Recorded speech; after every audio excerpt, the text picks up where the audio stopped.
Salve telanautas, Heitor Teixeira aqui, trazendo finalmente um vídeo sobre um assunto que eu queria compartilhar com vocês já faz um tempão. Não é review de episódio, mas tem tudo a ver com o atual momento da franquia de Star Trek e eu convido vocês a virem fazer parte desse bate-papo. Star Trek bagunçando a realidade. Quando o assunto é canon e integridade narrativa, os trekkers que acham que tudo corre de uma forma imaculada na linha do tempo da franquia não podiam estar mais errados. Pretencioso eu. A realidade em Star Trek é uma verdadeira colcha de retalhos. São inúmeros eventos que desmontam e reconstroem as situações que compõem aquilo que os personagens entendem como sendo a sua história. E eu tenho essa teoria, que eu costumo chamar de cânon pessoal. É baseada na minha percepção, nos meus achismos e preferências. Em resumo, é o seguinte: do meu ponto de vista, a franquia, a partir da série Enterprise, está reescrevendo a linha do tempo que alguns convencionaram chamar de Prime. São muitos pontos que me levam a pensar dessa forma, mas eu vou tentar me ater aos mais relevantes. Quem puder e quiser, eu convido a deixar um like, já que isso ajuda pra caramba no crescimento, e a se inscrever no canal na tela e vir fazer parte dessa família que tem um pé na cultura nerd. Ative as notificações para não perder os lançamentos, já que os inscritos são avisados antes de todo mundo.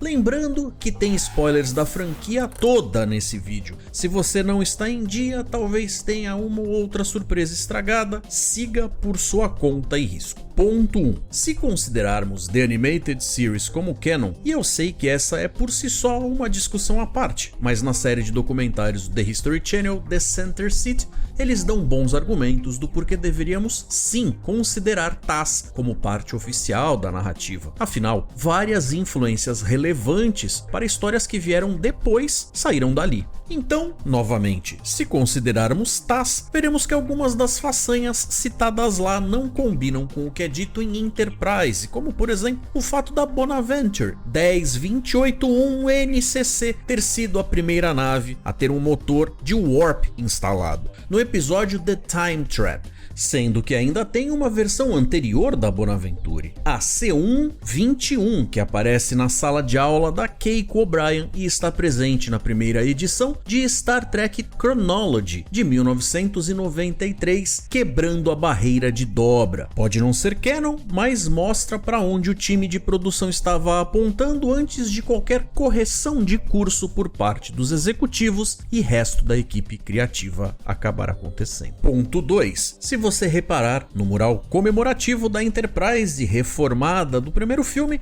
verá que ela, a NX, não consta lá, e esse, é claro, é um dos motivos dela ser uma NX. NX é a designação dada a naves protótipos, e assim sendo, os roteiristas têm essa margem de desculpa para dizer ela não estava no mural porque era uma nave experimental, que não havia sido formalmente comissionada como parte oficial da frota, ou ainda que ela é uma nave pré-federação, com a da série clássica sendo a primeira representante das naves de linha. Balela. As anteriores que estão nos quadros não seguem uma ordem específica, e até a anterior à da série clássica foi vista em outros pontos da franquia, a XCV-330. Ponto 3. Os designs, eventos sérios e relevantes da série clássica afetaram tudo o que veio depois, até a série Enterprise.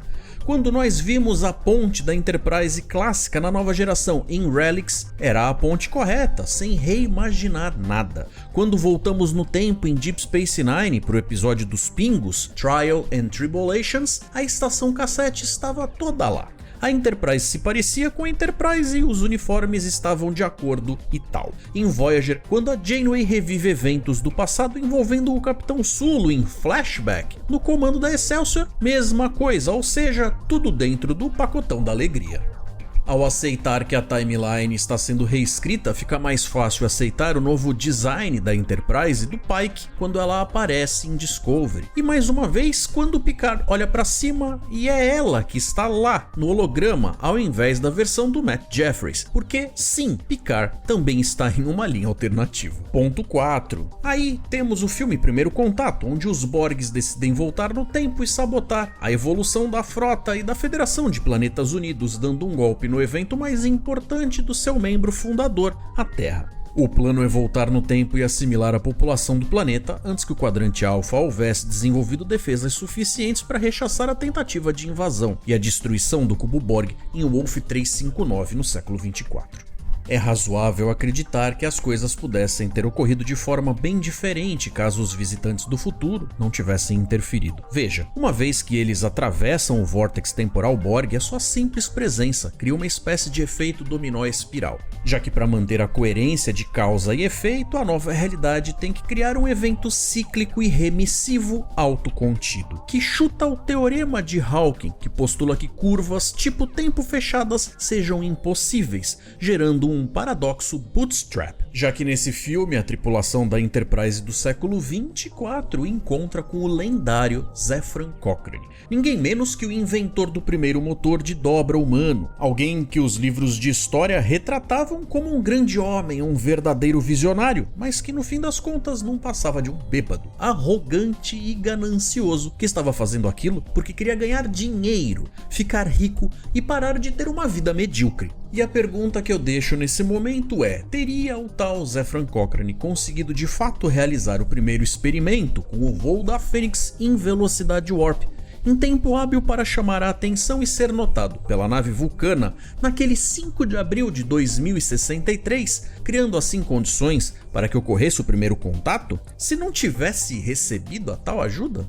Ponto 5. Borgs em Enterprise. No episódio Regeneration, descobrimos que alguns Borgs vindos do futuro durante os eventos de primeiro contato sobraram nessa nova linha do tempo. Isso por si só já mostra que existem interferências e a coisa se concretiza quando até o fim do episódio Archer e T'Pol descobrem que esses Borgs fizeram uma transmissão mirando as profundezas do quadrante Delta, que detalhava a localização da Terra, o que não representava um perigo imediato, já que a transmissão levaria aproximadamente 200 anos para alcançar o seu destino. Isso cria então uma conexão com a vinda dos Borgs nessa direção no tempo da nova geração. No entanto, como eu citei ao falar do paradoxo de Bootstrap, isso seria o efeito gerando a causa e, portanto, uma anomalia. Ponto 6. A Guerra Fria temporal. Esse detalhe super relevante nunca havia sido citado antes, e já que algo tão marcante como o ataque Shinji ao planeta Terra seria um evento histórico a ser posto do lado de outros como as guerras eugênicas e a Terceira Guerra Mundial, que são sim citadas nas séries Legado, há de se convir que a patotinha da polícia temporal da Frota Estelar nem sempre faz o seu trabalho da melhor forma possível.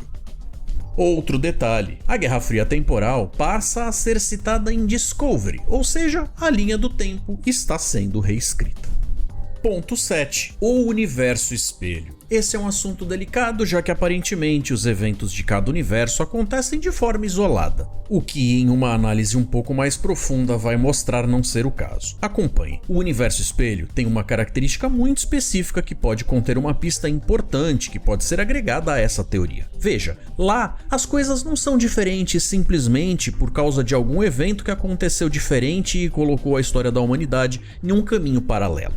Na verdade, é como se houvesse uma força que guia os destinos para que eles sejam diferentes em tom, mas ainda estejam presos a um fio condutor. No episódio Mirror Mirror da série clássica, apesar da história da humanidade ser radicalmente diferente, ainda existe uma Enterprise, e ela é tripulada por basicamente a mesma tripulação. Quais as chances reais disso acontecer? Imagine que em algum lugar um indivíduo inescrupuloso acaba assumindo o poder ao invés do outro, mais benevolente, e guerras, massacres e todo tipo de atrocidades passam a acontecer onde antes havia paz e prosperidade. É de se esperar que ambas as realidades apresentem similaridades até certo ponto, mas com um pouco de lógica você verá que todas as pessoas mortas não vão ter filhos, e esses por sua vez também não terão os seus, privando futuras gerações de existir. Assim sendo, ao longo de várias dessas gerações, o panorama social seria completamente diferente. No caso do universo espelho, aparentemente existe uma força que não permite que os eventos se afastem de forma muito discrepante, já que os personagens encontram suas contrapartes mesmo em séculos diferentes. onde em realidades alternativas ou paralelas convencionais, o mesmo provavelmente não seria possível. Lembrando que você só é você por causa de um encontro muito específico entre um espermatozoide com um óvulo. Alguns minutos de diferença na cópula que lhe concebeu e você não seria você, pela lei da probabilidade. Outro ponto interessante é a possibilidade de existirem inclusive múltiplos universos espelho, como se cada um correspondesse a uma linha de tempo normal, diferente. Nunca tínhamos ouvido falar em uma diferença de luminosidade entre o universo normal e o espelho até conhecermos o Lorca em Star Trek Discovery, que tem que usar o tal colírio para aguentar a luz extra do nosso universo. E aqui a coisa fica ainda mais interessante. Lembra do episódio A Teia Toliana da série clássica? Lá a USS Defiant, não confundir com a Defiant de Deep Space Nine, desaparece em Enterprise no episódio In a Mirror Darkly, parte 1 e 2, que se passa todo no universo espelho. Nós descobrimos que a Defiant não só foi jogada em outro universo, como também uns 100 anos no passado. Isso faria com que a tecnologia do universo espelho sofresse alterações muito significativas, uma vez que tenha caído nas mãos da Imperatriz Roshi Sato. Agora, olha o cérebro explodindo. O universo do espelho na série clássica é basicamente uma versão malvada do universo regular. Mas quando chegamos em Discovery, o universo espelho, que tem menos luz, Darkly, entendeu?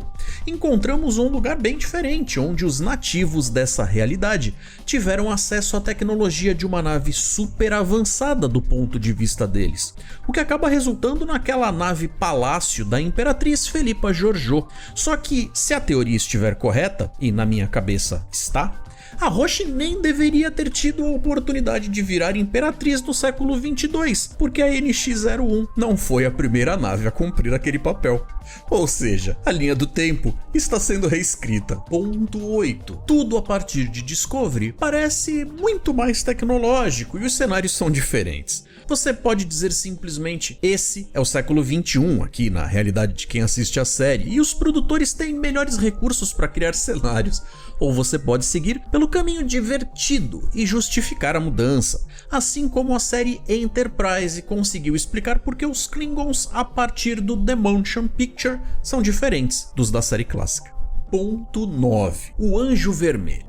A própria mãe da Michael Burnham, a Gabrielle, declarou ter interferido inúmeras vezes com a linha do tempo, inclusive retirando pessoas do passado e levando eles para um outro planeta. A tecnologia do traje por si só é muito incompatível com o que está disponível para a frota e a Federação do século 23 da série clássica.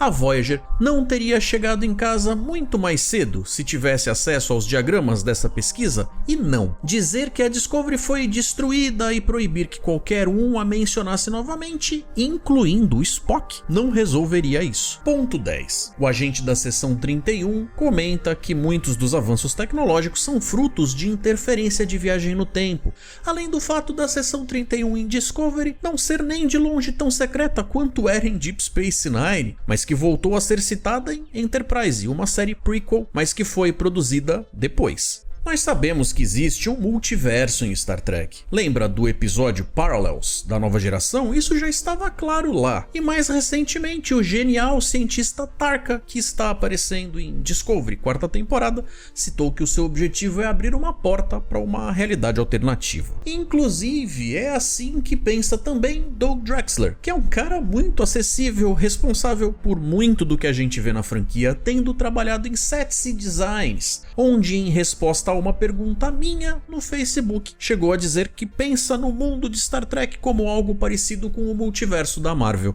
Com a estreia da segunda temporada de Picard, nós vamos mergulhar ainda mais nessa bagunça de se mexer com a timeline, e dessa vez teremos o envolvimento do Q. Já vimos que os habitantes do Continuum têm a habilidade de criar alterações, mesmo que isso gere implicações paradoxais, da mesma forma que o Guardião da Eternidade é capaz de proteger em uma espécie de área bolsão subespacial de realidade, separando causa e efeito e vice-versa. Então aí está, eu passei um bom tempo escrevendo e reescrevendo esses pensamentos. Alguns roteiros ficaram grandes demais e dificilmente seriam aceitáveis para compartilhar com o público mais geral.